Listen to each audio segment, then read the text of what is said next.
2025 সালের মে মাসে মালয়েশিয়া থেকে বাংলাদেশিদের জন্য কর্মী নিয়োগ কলিং ভিসা প্রক্রিয়া বেশ সক্রিয় রয়েছে এবং নতুন করে কর্মী পাঠানোর বিষয়ে বিভিন্ন আপডেট আসছে।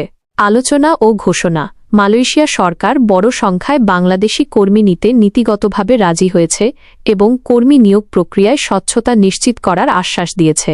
মে মাসে ঢাকায় দুই দেশের উচ্চ পর্যায়ের প্রতিনিধিদের মধ্যে বৈঠক হয়েছে এবং কর্মী পাঠানোর প্রক্রিয়া চূড়ান্ত করার বিষয়ে আলোচনা চলছে। চালু হওয়ার ইঙ্গিত।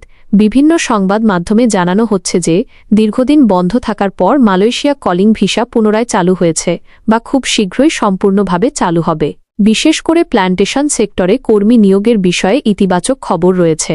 18,000 কর্মী। প্রথম ধাপে প্রায় 7,964 জন কর্মীকে মালয়েশিয়ায় পাঠানোর প্রক্রিয়া চূড়ান্ত হয়েছে বলে জানা গেছে। কিছু সূত্র 18,000 কর্মীর ভিসার আপডেটের কথাও বলছে। স্বচ্ছতা ও নিয়ম।